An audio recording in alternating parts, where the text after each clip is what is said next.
Hi Aquarius, this is Job. Welcome pa sa ating channel. By the way, Aquarius, this is your timeless reading. Gamitin ang reading na ito bilang gabay lamang. Kung naka-resonate kayo, comment down. Tandaan Aquarius, ito ay general reading. Kunin nyo lang po kung ano ang naka-resonate sa iyo. This is for you, Aquarius.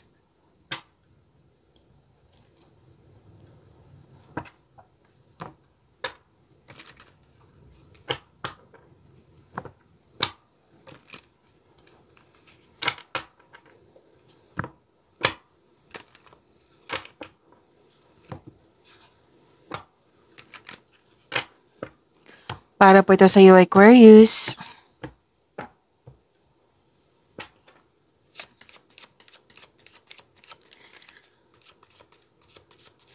Maraming salamat po sa inyong patuloy na suporta, sa mga nag-donate, sa mga hindi nag-skip ng ads. Maraming salamat po. Sa mga hindi pa nag-subscribe, subscribe na po kayo at click bell notification para malaman nyo na may bago tayong video. Para sa mga gusto magpa-reading po, comment po kayo ng personal reading. Again, comment kayo ng personal reading and check my reply sa comment section.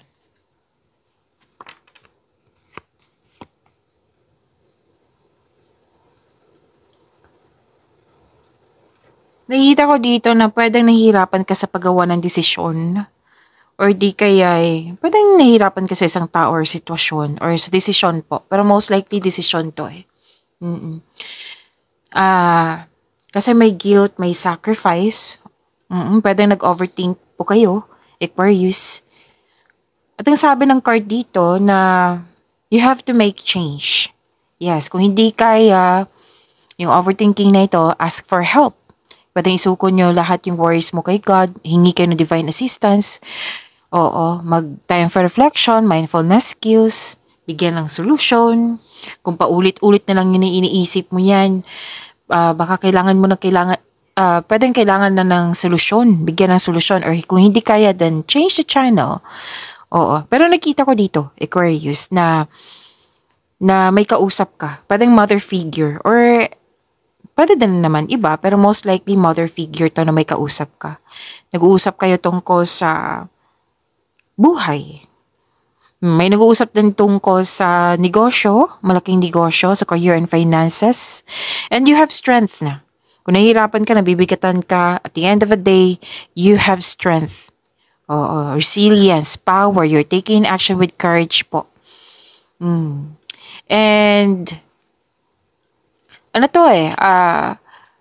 nahirapan o nabibigatan, di ba? Yan sabi ko kanina. Tapos, nakita ko dito, at the end of the day, yun nga, may kausap ka. Kausap mo yung mentor mo, wiser, elders, parents, mentor, coach. Yan. Kausap mo. Pwedeng sila, pwedeng isang tao to na nang siyang dahilan na bumalik yung confidence mo. Oo, na bumalik yung confidence mo at dalawang card kasi nagsabi dito, resilience. You're taking action with courage. Nang dahil sa kanilang support, nang dahil sa kanilang wisdom message.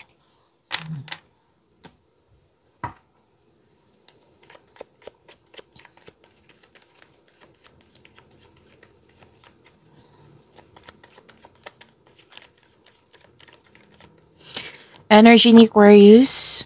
Huwag kang matakot sa card na ito ha. Takpan lang natin kasi na may nakahubad. Don't worry, i-reading ko yan. Huwag kang matakot sa card na ito kasi may advice po ang card. Okay?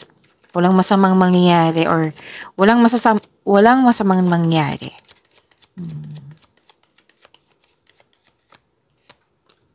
Okay. Para sa mga bago dito, kung may napansin kayo na repeating message, yan pa yung pinupush ng card sa inyo. Like for example, nanood kayo sa isang video reading, monthly, weekly, daily, at dito din, at may napansin kayo na repeating message, yan po yung pinupush ng card sa inyo na kailangan yung bigyan ng atensyon, solusyon, at aksyon kung maaari po. So na yung energy ni Aquarius.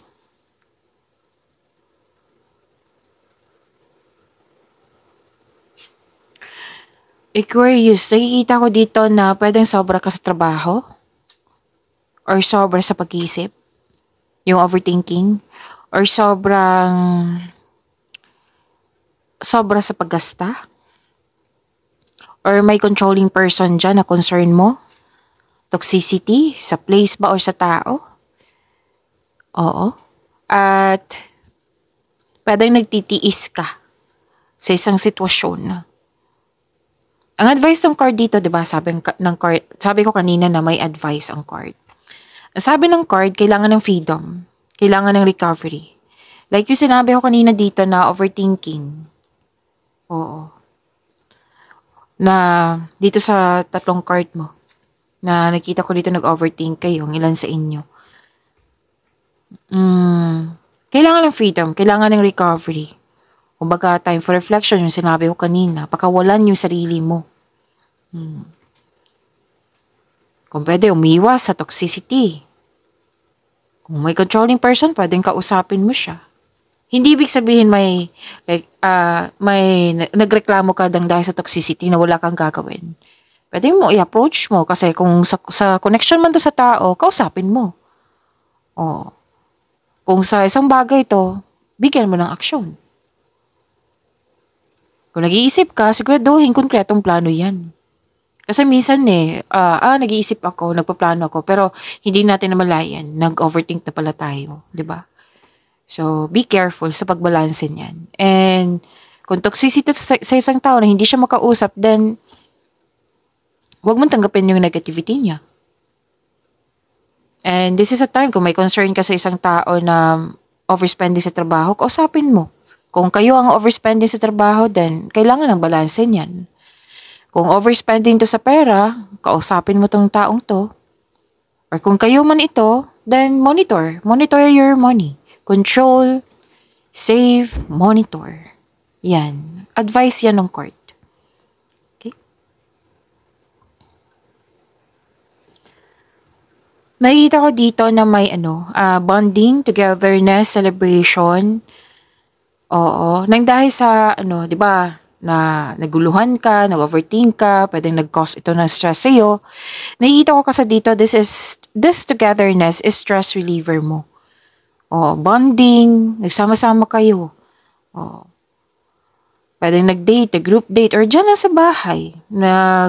Togetherness nga, ng grupo ng tao. Pwedeng family mo ito. Or mga taong malapit sa'yo. Pwedeng may naganap na collaboration, groupings. Basta yung grupo ng tao ay very supportive sa'yo. Pwedeng may plano kayo or naganap na outing. Pwedeng lumabas to kahapon sa inyo.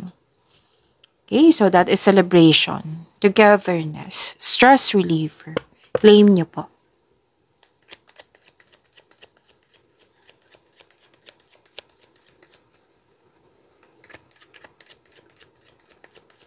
Career and money ni Aquarius.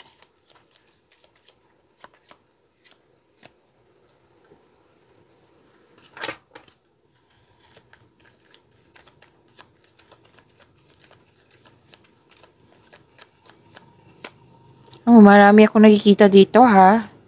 So isa-isahin ko. Saglit lang po.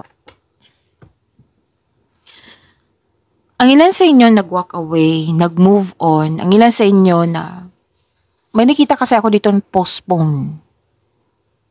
It might be, like for example, umalis ka. Pero nakita mo sa labas na masamang panahon. So, nag-decide ka na pagkabukas na or mamaya na, may nakita kong ganyan.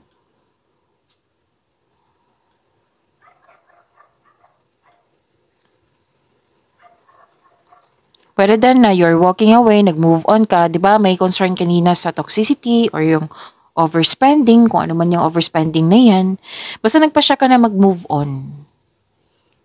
Pwedeng umalis, pwedeng andyan ka, pero nagpasya ka na mag-move on.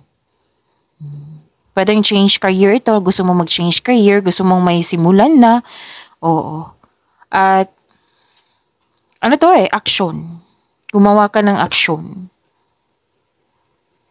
Pwede yung pag-atras, pagtaka sa isang sitwasyon, bagay man, lugar, tao. Kasi you want growth. You want change. You want growth.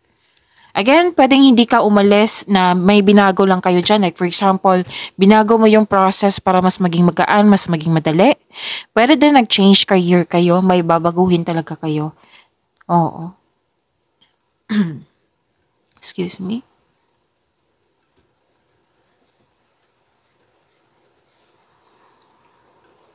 Ang ilan sa inyo, you're earning money as a teacher. Ang ilan sa inyo ha? Or di kayo, coach kayo, professor kayo, instructor kayo. Or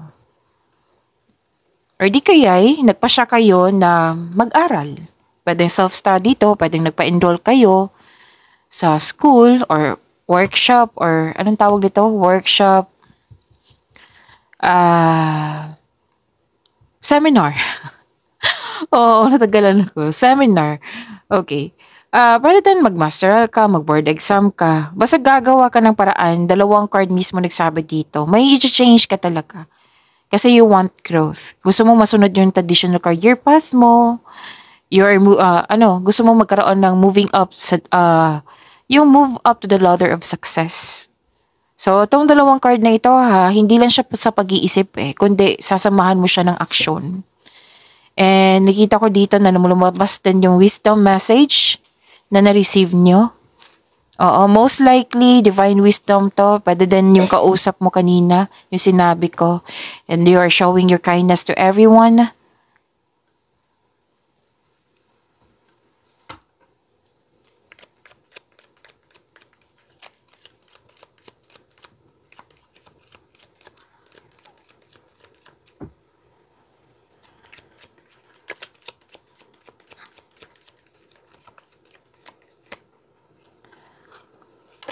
This is about your love reading. Oo. Love life, self-love, partnership, and romance.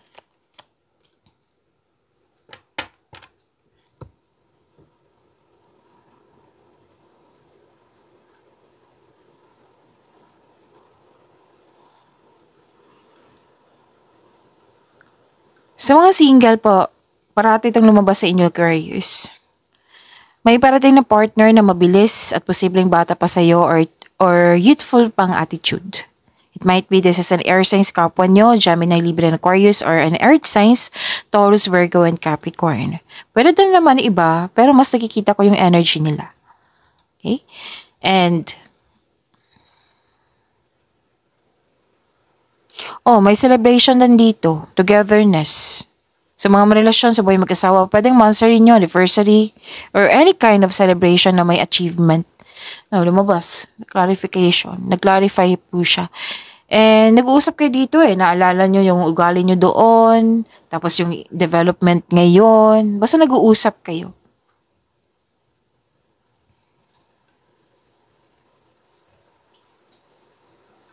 Nakikita ko rin dito na nagkaroon po ng, andito pa rin, malalim ang iniisip mo. Single ka man, marelasyon sa buhay mag-asawa. Yung pagwawalang kilos, it might be nag-rest day ka ngayon, nag-half day, pwedeng vacation. Karoon ng stagnation nagmuni-muni ka, malalim ang iniisip mo.